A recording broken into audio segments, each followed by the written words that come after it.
Hello प्यारे बच्चे, कैसे हैं? आशा करते हैं कि आप सभी बच्चे स्वस्थ होंगे, मस्त होंगे। आप सभी बच्चों का पढ़ाई बेहतरीन ढंग से चल रही होगी बच्चों।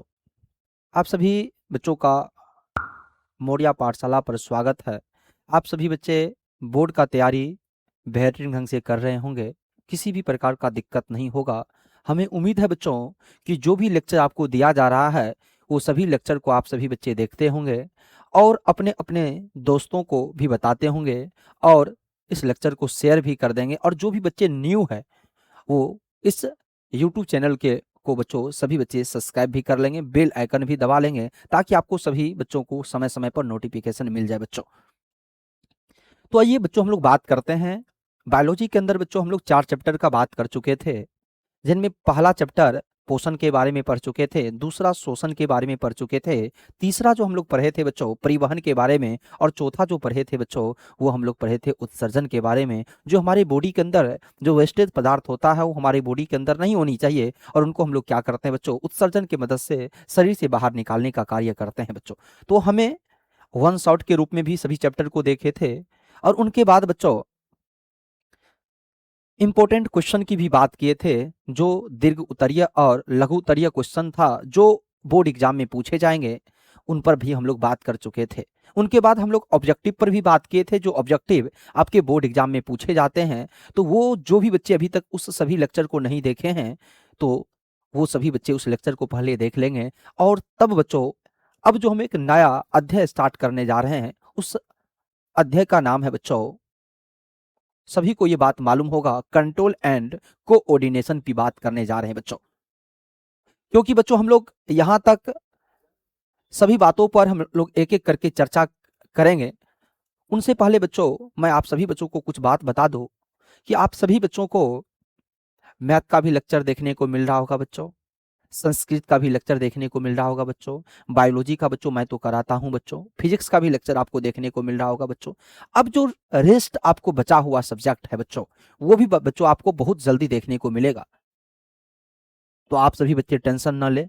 आप सभी बच्चों को जो लक्ष्य दिया गया है 450 प्लस बच्चों वो 100% पूरा होगा, बशर्ते सभी बच्चे जितना भी चीज दिया जा रहा है उन सभी बच्चों वो सभी चीजों को आप सभी बच्चे करते चलेंगे ताकि आपको दिक्कत ना हो। तो आइए बच्चों हम लोग बिना किसी देरी का हम क्लास को स्टार्ट करते हैं। और ये क्लास बच्चों वन शॉट के रूप में होगा और मेरा प्रयास रहेगा बच्चों कम से कम समय में बच्चों इस चैप्टर के सभी की पॉइंट पर बात करें, उन्हीं बातों पर हम लोग चर्चा करेंगे। जिस पॉइंट से चैप्टर यानी जिस पॉइंट से क्वेश्चन पूछे जाते हैं उन्हीं सभी पॉइंट पर हम लोग आज एनालिसिस करने वाले हैं, एक एक करके हम लोग जानने वाले हैं। तो आइए सबसे पहला हम लोग जानेंगे नियंत्रण एवं समन्वय के बारे में जानेंगे। नियंत्रण क्या होता और समन्वय क्या होता, ये बात आप सभी बच्चों को मालूम होगा कि हमारे शरीर के अंदर बहुत सारे अंग होती है और बहुत सारे अंग एक साथ मिलकर कार्य करना और सभी चीजों को नियंत्रित करना बच्चों क्या कहलाती है, नियंत्रण एवं समन्वय कहलाती है। आप कह सकते हैं बच्चों कि जो हमारे शरीर में जितने भी अंग है सभी अंग एक साथ मिलकर जब कार्य कर रही होती है और सभी कार्यों को या सभी अंगों के द्वारा जो नियंत्रित किया जा रहा है चीजों को, उसी को हम लोग क्या कह सकते हैं बच्चों, समन्वय और नियंत्रण के रूप में जानते हैं या नियंत्रण और समन्वय के रूप में जानते हैं। आइए मेरे प्यारे बच्चे इसी बातों को लेकर हम आगे बढ़ने वाले हैं। जैसे कि आप सभी बच्चों को मालूम होगा कि ये बच्चों चैप्टर ही है, याद रखिएगा पांचवा।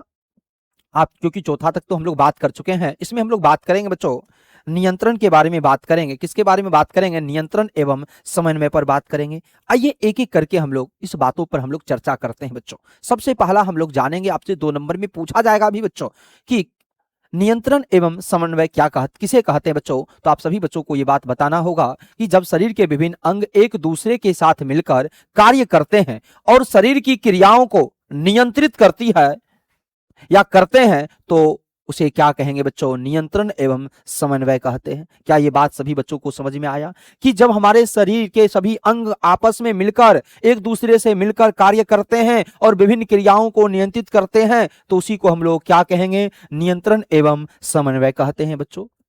अब आपके मन में सवाल आएगा बच्चों, अब आपके मन में सवाल आएगा कि इस कार्य को बच्चों याद रखिएगा रख रखाव करने का भी तो कोई कार्य करेगा, नियंत्रित करने का भी तो कोई कार्य करेगा। तो आप सभी बच्चों को ये बात मालूम है कि तांत्रिका तंत्र होती है बच्चों। तो आपसे क्वेश्चन पूछ देगा तांत्रिका तंत्र क्या है, आपसे पूछेगा कि तांत्रिका तंत्र क्या है, तो आप सभी बच्चे इस बात को बता देंगे कि शरीर के सभी कार्यों को नियंत्रित में रखने वाले तंत्र जो होते हैं उसको हम लोग तांत्रिका तंत्र कहते हैं। यानी जितने भी हमारे शरीर के अंदर कार्य है बच्चों, उस सभी कार्यों को नियंत्रित रखने वाला जो तंत्र होता है, यानी जो शरीर के द्वारा किया गया कार्य है, वो कार्य को जब बच्चों नियंत्रित करने का कार्य करेगा, उसी को हम लोग क्या कहते हैं बच्चों, कुछ और नहीं बल्कि तांत्रिका तंत्र के रूप में जो भी कार्य हमारा शरीर करेगा, वो कार्य को बच्चों नियंत्रित करने का जो कार्य करेगा, उसी को हम लोग क्या कह सकते हैं, तांत्रिका तंत्र कहते हैं। यानी बच्चों जो भी काम हम लोग के द्वारा किया जाता है, यानी हम बच्चों एक एग्जाम्पल के माध्यम से आपको बता दूं कि जो भी काम हम लोग करते हैं तो उस काम पर हम लोगों का नियंत्रण होता है,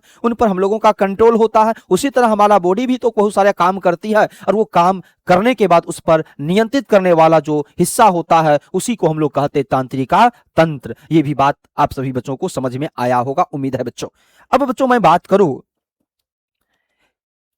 मैं बात करूं कि न्यूरॉन किसे कहते हैं। आपसे क्वेश्चन पूछ देगा न्यूरॉन किसे कहते हैं, यह भी 2 नंबर में पूछा गया क्वेश्चन है। तो आप सभी बच्चे कह सकते हैं कि तांत्रिका कोशिका अभी जो हमारे शरीर के अंदर बच्चों नियंत्रित करने का काम कर रहा था, जो संदेश को शरीर के एक स्थान से दूसरे स्थान तक ले जाती है, वो क्या कहलाती है बच्चों, तो हम लोग कहेंगे उसको न्यूरॉन क्या कहलाती है, न्यूरॉन कहलाती है। क्या ये बात सभी बच्चों को समझ में आया? जो न्यूरॉन के द्वारा बच्चों कंट्रोल किया जा रहा था, नियंत्रित किया जा रहा था, उनके द्वारा ही बच्चों जो संदेश को शरीर के एक स्थान से दूसरे स्थान तक ले जाने वाले जो हिस्सा होते हैं, उसी को बच्चों न्यूरॉन के रूप में हम लोग जानते हैं। मगर न्यूरॉन का भाग होता बच्चों, न्यूरॉन का कितना भाग होगा, तो हम लोग जानते हैं बच्चों न्यूरॉन का 4 भाग होता। कितने भाग होता है? 4 भागों पर हम लोग बात करेंगे। कितने भागों पर बात करने वाले बच्चों? 4 भागों पर बात करने वाले हैं। आप सभी बच्चों को यह बात भली भांति मालूम होगा कि जो संदेश प्राप्त कराता है, जो संदेश को संसाधित करती है, जो संदेश को आगे ले जाती है, या न्यूरॉन या अगले न्यूरॉन को संदेश भेजती है, ये किसके भागों के द्वारा संभव होगा, तो हम लोग कहेंगे बच्चों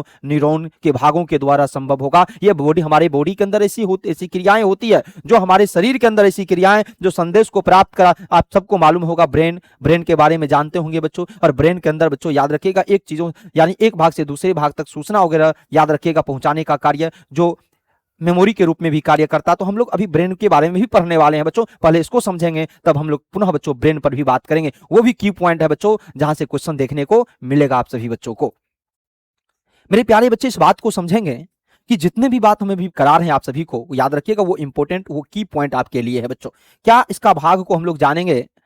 पहला भाग बच्चों डेंड्राइट की बात करें, डेंड्राइट जो होता बच्चों, ये क्या करता, संदेश प्राप्त करता है। याद रखेंगे जहां से संदेश जो आता है बच्चों, उसको प्राप्त करने का याद रखिएगा काम किसका होता है, ये न्यूरॉन के अंदर एक भाग होता है डेंड्राइट बच्चों। दूसरा बात हम लोग करेंगे सेल बॉडी का, किसका बात करेंगे, और सेल बॉडी का काम मेरे प्यारे बच्चे क्या है कि संदेश को यानी संसाधित करने का बच्चों, क्या करेगा, संसाधित करने का कार्य कोई करेगा, तो वो कौन करेगा बच्चों, सेल बॉडी करेगा। तीसरा मेरे प्यारे बच्चे, तीसरा जो पॉइंट आपको देखने को मिलेगा एक्सॉन, और इनका काम क्या है बच्चों, संदेश को आगे ले जाना। जैसे ये संदेश प्राप्त किया, संदेश को संसाधित करता है, और करने के बाद संदेश को आगे ले जाने का कार्य करेगा। उनके बाद मेरे प्यारे बच्चे नर्व एंडिंग्स वाला जो हिस्सा होता है, वो क्या करता है, अगले न्यूरॉन को संदेश भेजती है। जो अगले न्यूरॉन होता है, जैसे ये आगे ले जाती है तो अगले न्यूरॉन को संदेश भेजने का कार्य करती है। तो ये चारों भागों का काम आपको पता चला बच्चों, क्या क्या काम होती है। आशा करते हैं कि न्यूरॉन के भागों के बारे में भी बच्चों आप जाने होंगे। उनके बाद बच्चों अब हम लोग बात करेंगे नेक्स्ट पॉइंट पर। ये आपके लिए की पॉइंट था बच्चों, आपको हम न्यूरॉन क्या है ये भी बता दिए, न्यूरॉन का भाग है और न्यूरॉन का भाग का क्या क्या काम है, ये भी बात आपको समझ में आ गया होगा बच्चों। उनके बाद बच्चों मैं बात करूं बच्चों न्यूरॉन सेल की संरचना की बात करें, इनका क्रियाविधि की बात करें, तो बच्चों आप सभी से ये क्वेश्चन पूछा जाएगा कि न्यूरॉन का स्ट्रक्चर बनाने के लिए न्यूरॉन का स्ट्रक्चर दे दिया जाएगा बच्चों। इस प्रकार से आप लोग बना सकते हैं बच्चों, न्यूरॉन का स्ट्रक्चर आसानी से बना सकते हैं, कोई इसमें परेशानी की बात नहीं होनी चाहिए बच्चों। आसानी से न्यूरॉन का स्ट्रक्चर आप सभी मेरे प्यारे बच्चे इसी तरह से बना सकते हैं बच्चों। न्यूरॉन का स्ट्रक्चर सभी मेरे प्यारे बच्चे इसी तरह से आप लोग बना सकते हैं। और याद रखिएगा बच्चों, आपको आसानी से ये 5 नंबर आपको 5 नंबर में पूछा जा सकता है। और याद रखिएगा मेरे प्यारे बच्चे, इस प्रकार के ही हम लोग डायग्राम जो दिखेगा आपको, ये किसका डायग्राम है मेरे प्यारे बच्चे, तो हम लोग कहेंगे न्यूरॉन का डायग्राम है बच्चों। किसका है? और याद रखिएगा बच्चों, ये बात आपसे पूछा जाएगा, इनका क्या काम है, इनका कितना भाग है। अभी हम लोग डिस्कशन कर लिए बच्चों कि इनका कितना भाग होती है, यही डायग्राम आपको पूछा जाएगा। और इस डायग्राम के बारे में आपको यहाँ दिया गया, इस छोर को, ये जो आपको दिख रहा बच्चों, इसको हम लोग क्या कहेंगे? डेंड्राइट के रूप में जानते हैं बच्चों। ये बच्चों याद रखिएगा, यहाँ ये हिस्सा जो दिख रहा है, ये एक्सोन, याद रखिएगा हिलोक के रूप में हम लोग देखते हैं बच्चों। ये हिस्सा केंद्रक का हिस्सा आपको दिख रहा होगा बच्चों, केंद्रक का हिस्सा जिसको न्यूक्लियस के रूप में जानते हैं बच्चों। उनके बाद ये सोमा का हिस्सा है बच्चों, याद रखिएगा ये पूरा हिस्सा को हम लोग सोमा कहते हैं। क्या कहते हैं बच्चों? सोमा के रूप में जानते हैं। और यहां से आपको जो लाइनिंग दिख रहा होगा बच्चों, यहां भी आपको जो लाइनिंग यहां से यहां तक दिख रहा होगा बच्चों, उसको क्या कहेंगे? तंत्रिका अक्ष के रूप में जानते हैं बच्चों, एक्सोन के रूप में जानते हैं। उनके बाद बच्चों याद रखिएगा, यहां भी आपको कुछ पॉइंट दिखता होगा, सिनेप्टिक नोब बच्चों, ये याद रखिएगा सिनेप्टिक नोब होता बच्चों। ये याद रखिएगा बच्चों, ये सीरा का हिस्सा होता है, ये बच्चों सीरा के रूप में जाने जाते हैं। ये किस रूप में? सीरा के रूप में जाने जाते हैं। तो ये सभी पॉइंट को आप सभी बच्चे याद रखेंगे और उनके साथ साथ बच्चों आसानी से आप इस प्रकार के डायग्राम को ड्रॉ कर सकते हैं और इसका नाम आसानी से आप लोग लिख सकते हैं सभी बच्चे। उम्मीद है ये बात सभी बच्चे इतना कर लेंगे आप लोग।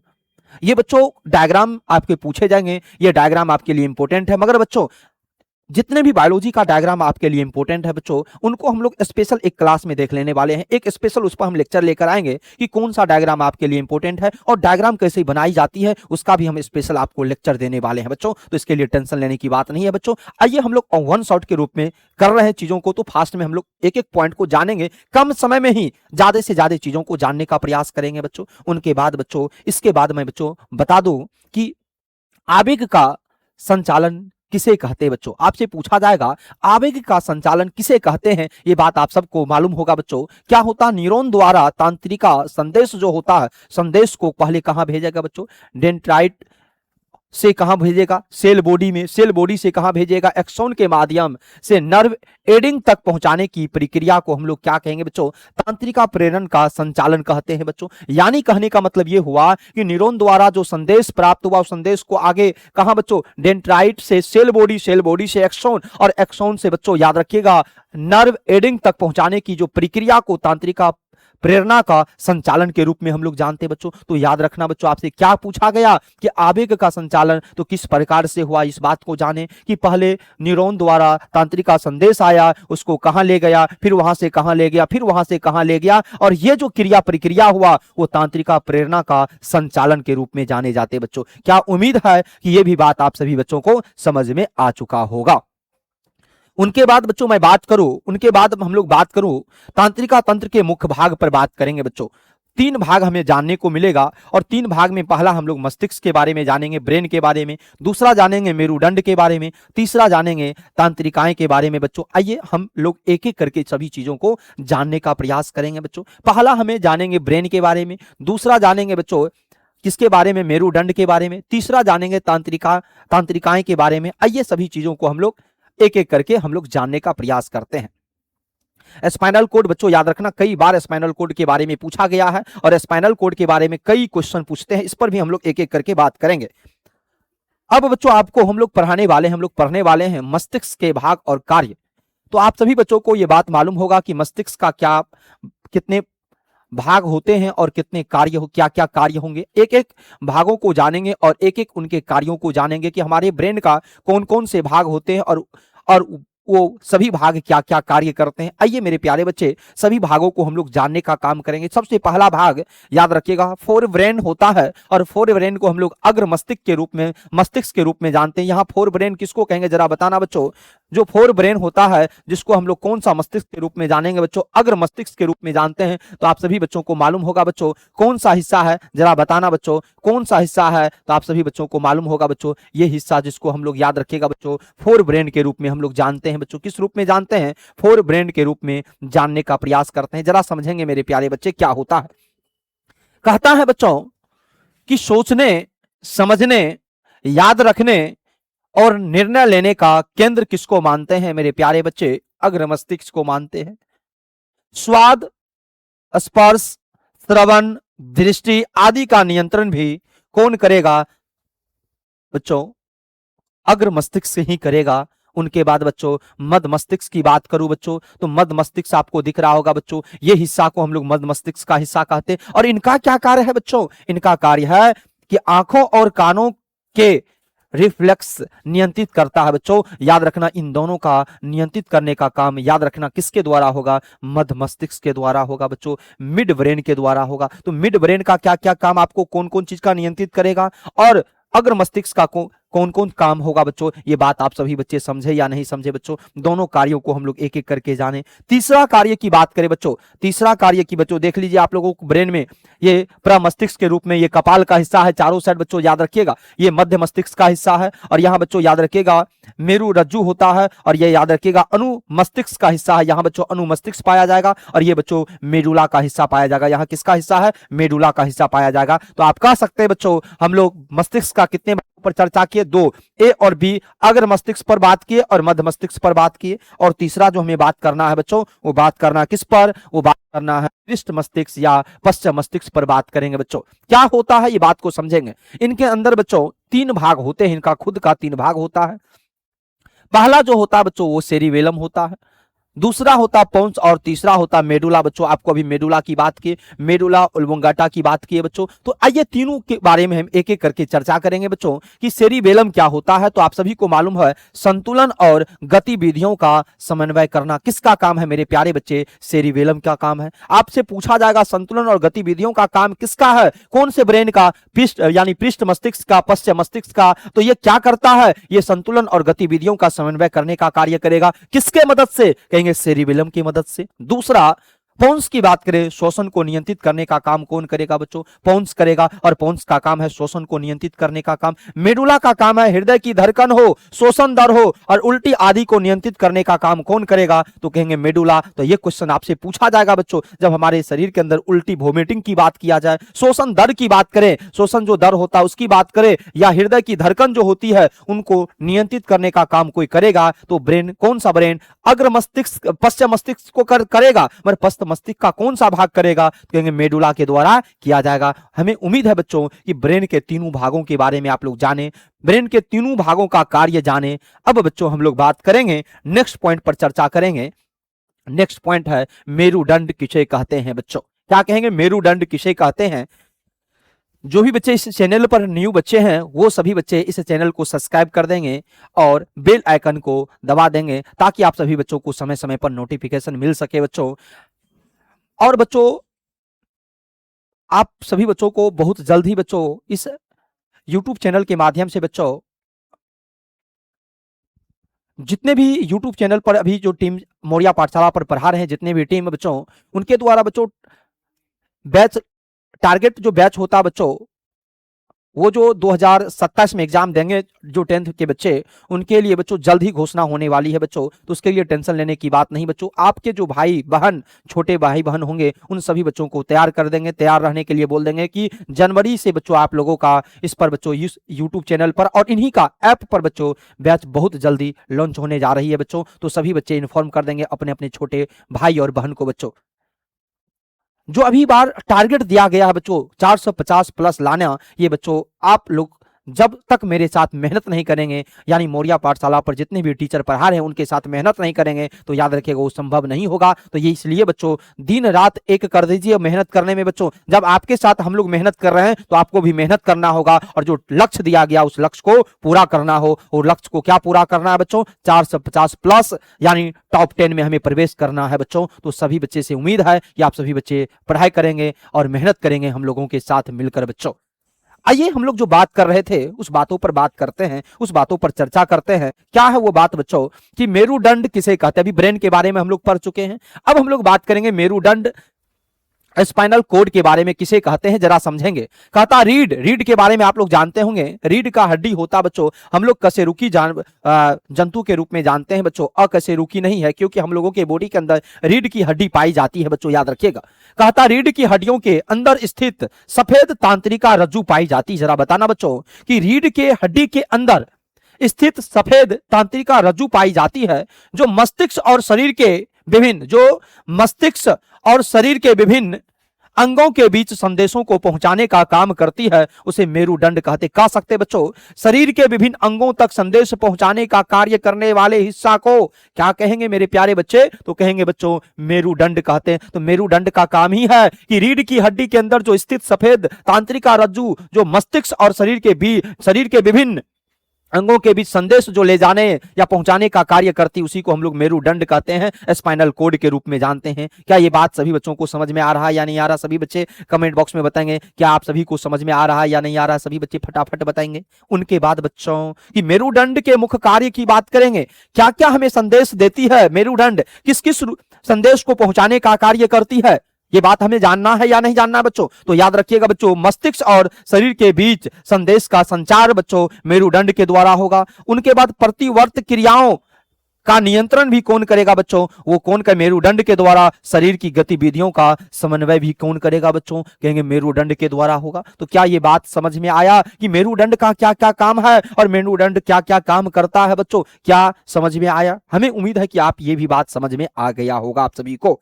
उनके बाद मेरे प्यारे बच्चे, तांत्रिकाएं किसे कहते हैं? यह भी क्वेश्चन आपसे पूछा जाएगा 2 नंबर में मेरे प्यारे बच्चे, याद रखेंगे। कहता है तांत्रिकाएं किसे कहते हैं? शरीर में स्थित वे तंतु, ध्यान से सुनना, शरीर में स्थित वे तंतु जो मस्तिष्क, मेरुदंड और शरीर के अन्य अंगों के बीच संदेशों का आदान प्रदान करते हैं। ले जाना हो ले आना हो, ले जाना हो ले आना हो, ये काम बच्चों कौन करेगा? तो कहेंगे जिन्हें हम लोग क्या कहेंगे? तांत्रिकाएं कहते। आप सभी बच्चों को ये बात मालूम है, समझ सकते हैं। जाना लगा हो आना लगा हो, तो याद रखिएगा उसी तरह हमारे बॉडी के अंदर आदान प्रदान की बात करें तो याद रखिएगा उन्हें तांत्रिकाएं कहते हैं बच्चों। जैसे हम लोग की बात करें बच्चों, कोई काम करते हैं तो वो काम बच्चों हम लोगों के साथ कंटिन्यू लगी रहती है।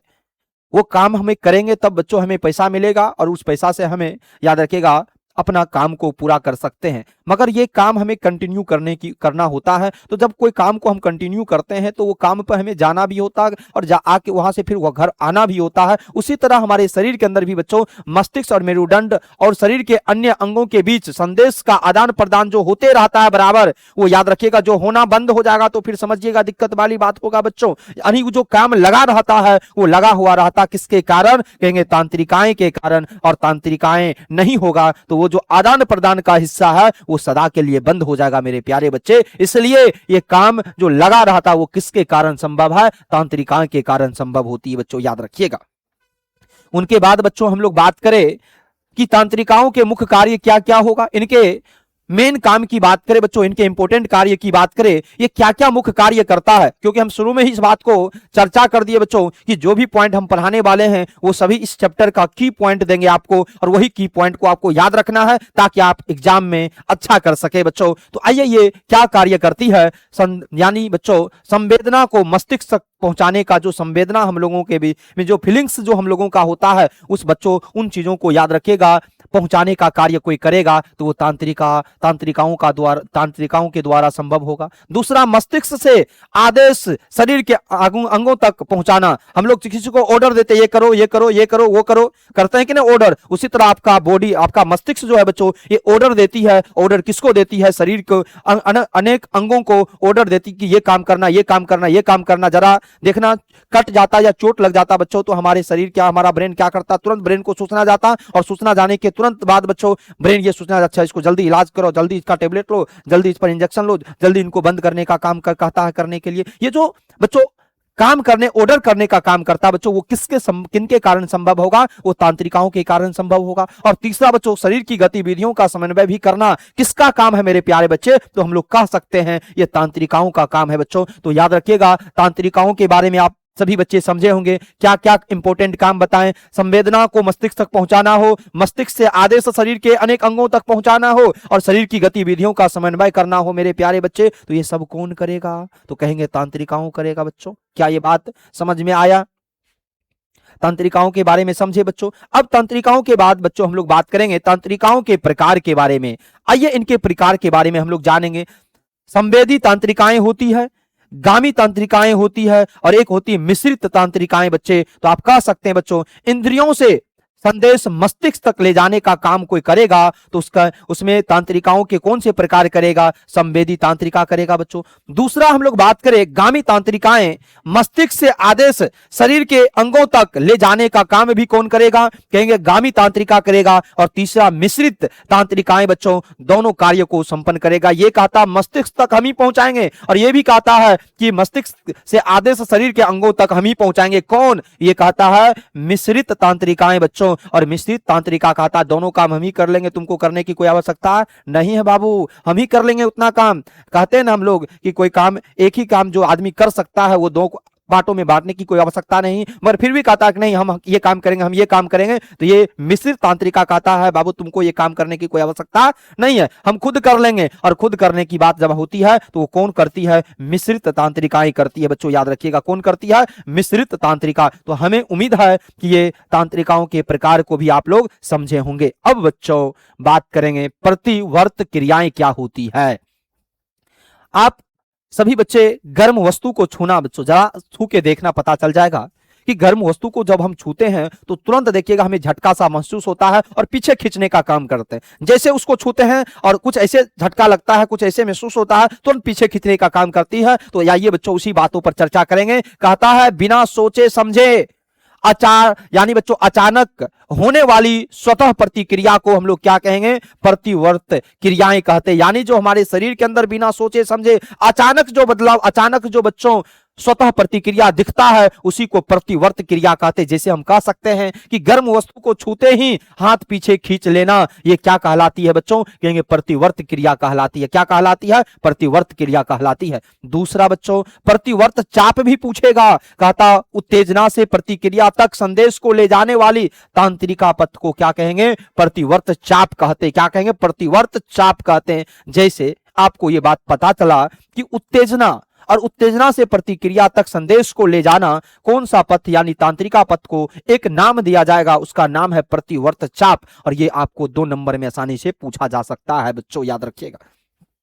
उनके बाद बच्चों मैं बात करूं पौधों में हार्मोन की बात करें बच्चों। हार्मोन तो बहुत जरूरी है बच्चों। आपको मालूम है हमारे शरीर के अंदर भी भिन्न भिन्न प्रकार के हार्मोन होते हैं।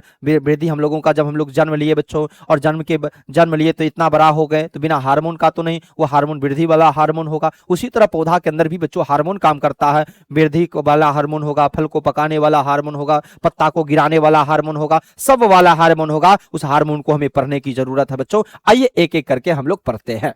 सबसे पहला पौधों में हार्मोन की बात करें बच्चों तो क्या होता है कि पौधों में वृद्धि और प्रतिक्रियाओं को नियंत्रित करने वाले रसायनों को पादप हार्मोन कहते हैं बच्चों। यानी कहता है पौधों में वृद्धि और प्रतिक्रियाओं को नियंत्रित करने वाले रसायनों को हम लोग पादप हार्मोन के रूप में जानते हैं मेरे प्यारे बच्चे। किस हार्मोन के रूप में? पादप हार्मोन के रूप में जानते हैं। मगर मुख्य पौधा हार्मोन जो पादप हार्मोन होता है बच्चों, जिसको हम लोग कहते हैं मुख्य पौधों का हार्मोन बच्चों, तो हम लोग कह सकते हैं मुख्य पौधों का हार्मोन कौन कौन सा होगा। पहला हार्मोन की हम लोग बात करें बच्चों, ऑक्सिन होता है। ये क्या करता है? ये हमारे पौधों के अंदर बच्चों वृद्धि का कार्य करता है और प्रकाश की ओर झुकाव होता है। कहता तुम प्रकाश की ओर झुको ताकि वहां से क्या मिल सके? प्रकाश संश्लेषण, भोजन बना सको। ये कौन कहता है बच्चों? ऑक्सिन कहता है। दूसरा कहता है जिब्रेलिन। इनका काम है तना लंबा करता है। जो पौधा के अंदर जो तना का लंबाई बढ़ता है बच्चों, और ये तना का लंबाई बढ़ाने का कौन सा हार्मोन का काम होगा? तो कहेंगे जिब्रेलिन के कारण होगा।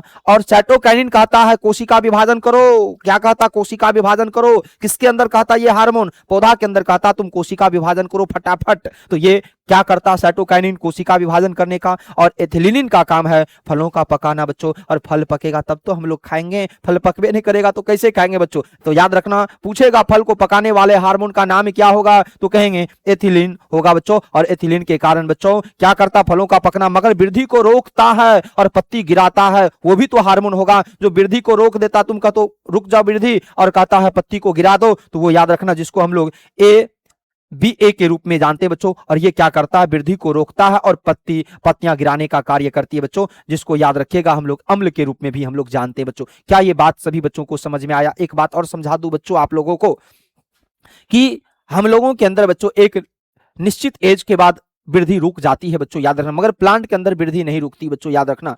उनके अंदर याद रखिएगा कोई शाखा भी कंटिन्यू वृद्धि करते रहता, प्लांट कंटिन्यू वृद्धि करते रहता। तो आप कह सकते हैं कि प्लांट के अंदर वृद्धि कंटिन्यू होते रहती है बच्चों। मगर मानव के अंदर बच्चों याद रखिएगा, जंतु के अंदर बच्चों याद रखिएगा एक निश्चित समय के बाद वृद्धि रुक जाती है। तो पूछेगा कि मानव के अंदर वृद्धि एक निश्चित समय के बाद, एक निश्चित एज के बाद रुक जाती है बच्चों, मगर प्लांट के अंदर ऐसा नहीं होती है बच्चों, याद रखिएगा। उनके बाद बच्चों ये हार्मोन के बारे में आप सभी बच्चे जाने। उनके बाद बच्चों मैं बात करूं, उनके बाद हम लोग बात करूं बच्चों क्या ट्रोपिक मूवमेंट के बारे में बात करेंगे, क्योंकि बच्चों हमें यहां जानना है बच्चों, सभी ट्रोपिक मूवमेंट के बारे में चर्चा करना होगा। और ये याद रखिएगा उत्तेजना की दिशा के अनुसार पौधा यानी पौधे की अस्थायी प्रतिक्रिया होती है। उत्तेजना जो दिशा के अकॉर्डिंग, तो उन सभी चीजों के बारे में हम लोग एक एक करके जानते हैं। यानी कि उत्तेजना की दिशा के अनुसार पौधे की अस्थायी प्रक्रिया क्या होती है, तो ट्रॉपिक मूवमेंट के प्रकार होते हैं बच्चों। जैसे कि प्रकाश की दिशा में झुकाव, तो वो कौन सा हिस्सा करेगा, तो हम लोग कह सकते हैं फोटोट्रॉपी यानी ट्रोपोपिज्म के द्वारा किया जाएगा बच्चों। तो आप कह सकते हैं बच्चों कि इनके प्रकार कितना होगा, 1 2 3 4 और 5 होगा। पहला प्रकार का नाम है बच्चों फोटोट्रोपोपिज्म की बात करें, और ये काम है, इसका काम है प्रकाश की दिशा में झुकाव कराना, किसको, पौधा को, ताकि वो भोजन वहां से ले सके। दूसरा है ट्रोपोपिज्म, इनका काम है गुरुत्वाकर्षण की दिशा में करना बच्चों। और तीसरा है थिग्मोट्रोपोपिज्म, स्पर्श की दिशा में, यानी मटर की जो बेल होता, मटर के जो बीज होता उसके दिशा में करना बच्चों। और हाइड्रोट्रोपोपिज्म जल की दिशा में कराना बच्चों। और केमोट्रोपोपिज्म रसायन की ओर ले जाना बच्चों। तो ये सब का अपना अपना काम है बच्चों। जैसे फोटोट्रोपोपिज्म का काम क्या, प्रकाश की दिशा में झुकाना। जियोट्रोपोपिज्म का गुरुत्वाकर्षण की दिशा में, या थिग्मोट्रोपोपिज्म का काम है स्पर्श की दिशा में, और हाइड्रोट्रोपोपिज्म का काम है जल की दिशा में, और केमोट्रोपोपिज्म का काम है रासायनिक की ओर। और ये जब तक नहीं होगा तब तक क्या आपको लगता है पौधा सर्वाइव कर पाएगा, पौधा वृद्धि विकास कर पाएगा, पौधा कोई काम कर पाएगा, संभव ही नहीं है। तो उसको सबको एक नई दिशा में मोड़ने का काम अलग अलग प्रकार के क्या करेगा, इसका मूवमेंट करवाएगा। तो मूवमेंट कराने वाले अलग अलग ट्रोपोपिज्म होते हैं, और ट्रोपोपिज्म के कारण बच्चों ये सभी दिशा में प्लांट मूव कराता, उसको दिशा देने का काम करता बच्चों। तो हमें उम्मीद है कि आप सभी ट्रोपोपिज्म के बारे में समझे, और कौन से ट्रोपोपिज्म के कारण किधर किस दिशा में जाता है बच्चों, ये बात हमें उम्मीद है कि समझ में आया होगा। उनके बाद हमें बात करेंगे बच्चों हार्मोन किसे कहते हैं, क्या जानेंगे, हार्मोन किसे कहते हैं। क्योंकि हार्मोन के बारे में तो अभी जाने बच्चों कि हार्मोन, मगर हार्मोन किसे कहते हैं ये भी आपसे पूछ देगा। तो आप सभी बच्चे जानते हैं जानवरों के शरीर में अंतःस्रावी ग्रंथियों द्वारा रक्त में छोड़े जाने वाले वे रासायनिक संदेशवाहक पदार्थ जो शरीर की विभिन्न क्रियाओं को नियंत्रित और समन्वित करते हैं या समन्वय करते हैं, उन्हें हम लोग क्या कहेंगे, हार्मोन कहते हैं बच्चों। तो आप कह सकते हैं जानवरों के शरीर में अंतःस्रावी ग्रंथियों द्वारा रक्त में छोड़े जाने वाले वे रासायनिक संदेशवाहक पदार्थ जो शरीर की विभिन्न क्रियाओं को नियंत्रित और समन्वय करते हैं, उन्हीं को हम लोग क्या कहेंगे, हार्मोन कहते हैं। और इन हार्मोन का कुछ तो काम होगा, यानी कह सकते हैं कि हमारे शरीर के जितने भी अंग है बच्चों, वो सभी अंग को मिलाना हो और उस अंग के द्वारा जो काम किया जाए, उस काम का बच्चों याद रखिएगा नियंत्रित करने का कोई काम करेगा तो हार्मोन के कारण ही संभव होगा, और वो हार्मोन नहीं होगा तो क्या संभव होगा। तो इसी को हम लोग किस रूप में, नियंत्रण और समन्वय के रूप में जानते हैं। और वही जो नियंत्रण और समन्वय है बच्चों, उन्हीं को हम लोग हार्मोन के रूप में जानते हैं बच्चों। कह सकते हैं पशुओं में हार्मोन की विशेषता क्या होगा, रक्त में सीधे छोड़े जाते हैं। पहला, बहुत कम मात्रा में भी प्रभावित होते हैं। तीसरा, वृद्धि, व्यवहार और चयापचय, प्रजनन आदि को नियंत्रित करते हैं और लक्ष्य अंग पर जाकर कार्य करते हैं। जो एक लक्ष्य अंग होते हैं उन्हीं पर जाके फोकस करके उन्हीं को काम करने का कार्य करता है। तो हम कह सकते हैं बच्चों कि हार्मोन किसे कहते हैं और पशुओं में हार्मोन की क्या विशेषता। हमें उम्मीद है कि ये भी बात आप सभी बच्चों को समझ में आ गया होगा मेरे प्यारे बच्चे। अब बच्चों हम लोग बात करेंगे अंतःस्रावी ग्रंथि क्या होती है। आपसे पूछ देगा कि अंतःस्रावी ग्रंथि क्या होती है और कौन कौन सी ग्रंथि होती है। आइए हम लोग सभी ग्रंथि को एक एक करके उनका नाम भी जानेंगे और उनका कार्य को भी जानने का प्रयास करेंगे बच्चों। तो आइए हम लोग जानेंगे बच्चों इनके बारे में क्या क्या है बच्चों। कहता है ये ग्रंथियां सीधे रक्त में हार्मोन छोड़ती है। ये जो ग्रंथियां बच्चों ये सीधे रक्त में क्या छोड़ देती है, हार्मोन को छोड़ देती है। तो मुख्य ग्रंथियां और उनके हार्मोन का नाम जानेंगे। पहला ग्रंथि के बारे में जानेंगे, दूसरा हार्मोन के बारे में जानेंगे और तीसरा सभी हार्मोन के काम को भी हमें जानना होगा बच्चों। तो कह सकते पीयूष ग्रंथि क्या करता है, याद रखिएगा पीयूष ग्रंथि का काम है ग्रोथ, यानी बच्चों ग्रोथ हार्मोन का हिस्सा होता है और ग्रोथ जो हार्मोन है बच्चों वो क्या करता है, वृद्धि नियंत्रण करता है, ये वृद्धि नियंत्रित करने का कोई काम करेगा बच्चों। दूसरा, थायराइड ग्रंथि की जब हम लोग बात करते हैं बच्चों तो याद रखेगा थायरोक्सिन या जिसको हम लोग कह सकते हैं बच्चों चयापचय का नियंत्रित करने का काम करेगा। तीसरा, अधिविरेचन की बात करें तो ये क्या करेगा बच्चों, एड्रेनालिन जो ग्रंथियां होती है, नालिका होती है, या जिसको एड्रेनिल नालिका के रूप में जानते हैं, इसका है डर उदास की स्थिति को खत्म करना। इसका काम है डर उदास को, यानी डर और उदास जो होता है बच्चों उसको क्या करना, स्थिर करने का काम करेगा, जो उत्साह के रूप में भी जाना जाएगा, जिसमें डर भी हो जाएगा, उदास लोग भी हो जाता है, और उत्साह की जो स्थिति होता है बच्चों उनको स्थिर करने का काम करेगा ये। यानी बच्चों एड्रेनालिन की बात करें।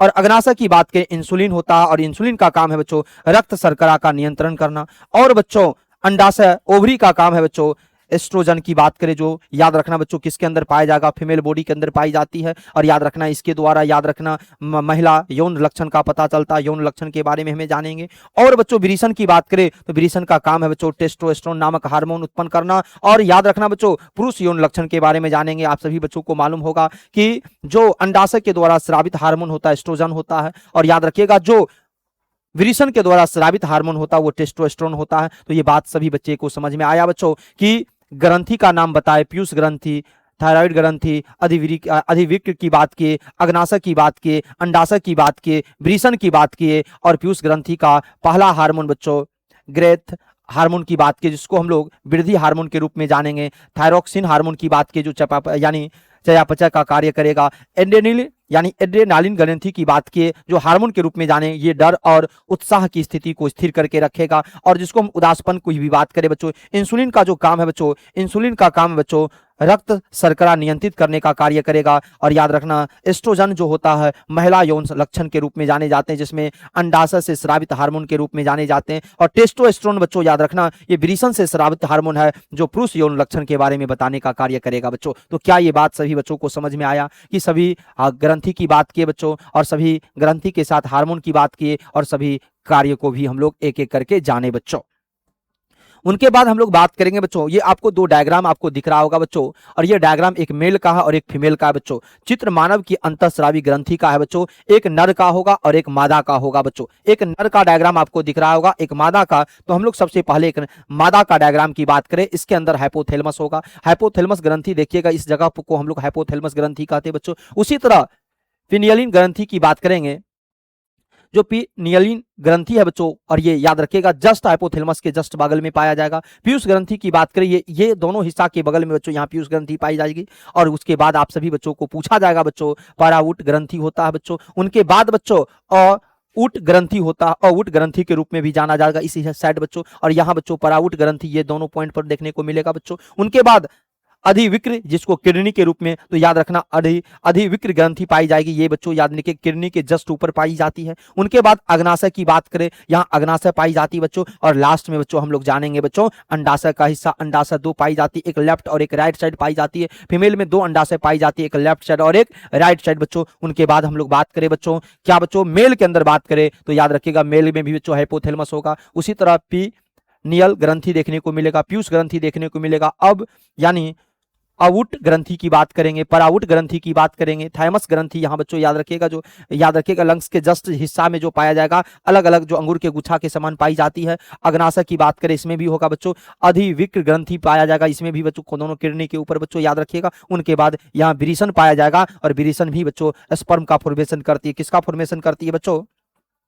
स्पर्म का फॉर्मेशन करती है। और याद रखेगा ये बच्चों, याद रखेगा अंडाशय जो होता है वो अंडाणु को बनाने का कार्य करती है। तो उसके मदद से बच्चों कौन सा एस्ट्रोजन नामक हार्मोन स्रावित होगा, और इसके मदद से टेस्टोस्टेरोन नामक हार्मोन स्रावित होगा बच्चों। तो हमें उम्मीद है बच्चों कि अंतःस्रावित ग्रंथि के बारे में आप सभी बच्चे समझे होंगे। अंतःस्रावित ग्रंथि के बारे में आपको पीछे बात कर लिए बच्चों, सभी ग्रंथि का नाम हम लोग बात किए, पीयूष ग्रंथि, थायराइड ग्रंथि, अधिविक्र की बात की, अग्नाशय की बात की, अंडाशय की बात की, और विरेचन की बात की, और यहाँ सभी हार्मोन की बात किए, और वहां बच्चों सभी हार्मोन के कार्य पर बात किए। उम्मीद है बच्चों कि ये सभी बात आपको समझ में आया होगा। उनके बाद हम लोग बात किए बच्चों इसके डायग्राम के बारे में।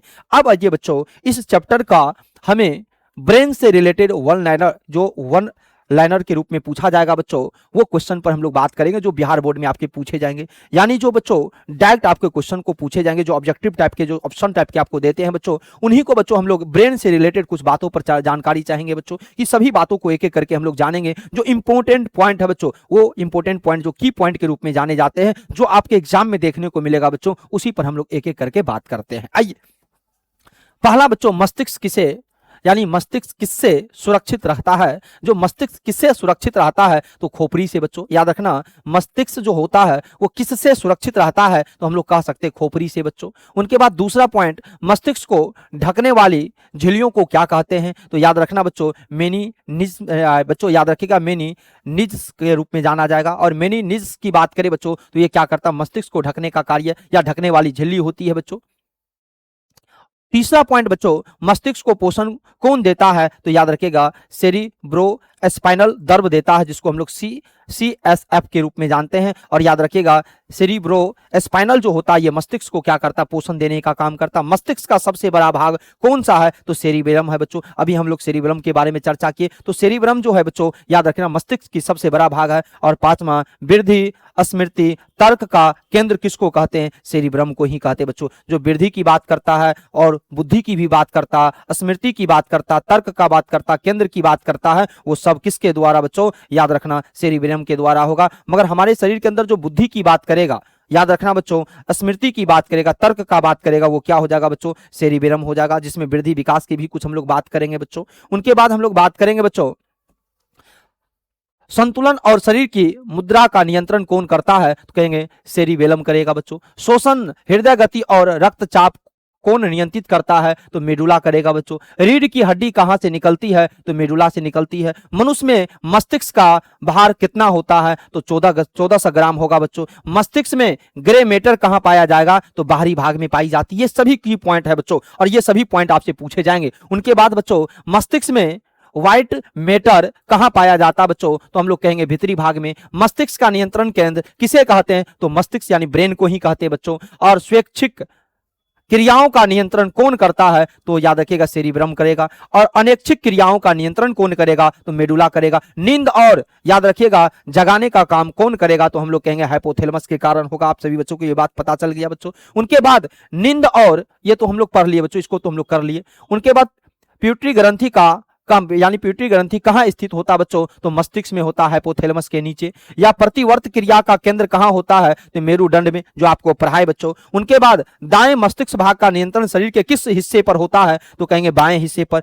बाएं मस्तिष्क का भाग नियंत्रण किस पर होता है, कहेंगे दाएं हिस्से पर होता है। ये सभी की पॉइंट है बच्चों, जो आपको पूछा जा सकता है बच्चों। और उनके बाद याद रखिएगा, मस्तिष्क को ऊर्जा कौन देता है, ग्लूकोज देता है। और इनके बारे में आप सबको मालूम होगा, C6H12 और O6 होता है बच्चों। उनके बाद सबसे छोटा भाग किसको कहेंगे, मेडुला को कहेंगे। और ये याद रखना, मेडुला ओब्लंगेटा याद रखिएगा सबसे छोटा भाग है। और समन्वय की बात करें, सेरिबेलम में होगा, सेरिबेलम में होगा। तो याद रखिएगा समन्वय कहाँ होता है बच्चों, तो हम लोग कहेंगे सेरिबेलम में होगा। तो ये बात सभी बच्चों को समझ में आया, आशा करते हैं कि सभी बात को समझे होंगे बच्चों। ये वन शॉट के रूप में बच्चों ये एक चैप्टर था, कंट्रोल एंड कोऑर्डिनेशन के बारे में हम लोग जाने बच्चों। समन्वय नियंत्रण एवं समन्वय का बच्चों क्रिया के बारे में हम लोग जाने, किस प्रकार का क्रियाएं इसके अंदर हुआ था बच्चों, किस प्रकार का कार्य ब्रेन के अंदर, याद रखिएगा मेरुदंड के अंदर हुआ। एक एक करके सभी बातों को हम लोग जाने बच्चों। तो आशा करते हैं कि ये चैप्टर सभी बच्चों को समझ में आएगा। सभी बच्चे इस चैप्टर को एक एक करके देखेंगे बच्चों। और जो भी बच्चे इस चैनल पर नए हैं, वो सभी बच्चे एक बार इस चैनल को सब्सक्राइब कर लेंगे और बेल आइकन, क्योंकि बेल आइकन को भी दबा देंगे, ताकि समय समय पर आपको नोटिफिकेशन मिलते रहे। और सभी बच्चे, जब ये आपको अच्छा लगे लेक्चर, तो आप अपने अपने दोस्तों के बीच में भी शेयर करेंगे, ताकि वो भी इन लेक्चर का लाभ उठा सके, और जो बच्चे 2026 में एग्जाम देंगे वो बेहतरीन कर सके बच्चों। तो फिर मिलते हैं बच्चों नेक्स्ट लेक्चर में, जो सब्जेक्टिव का सेशन होगा इसी चैप्टर का, जो विविया पॉइंट होगा बच्चों, उसके साथ मिलते हैं। तब तक के लिए सभी बच्चों को जय हिंद, जय भारत बच्चों।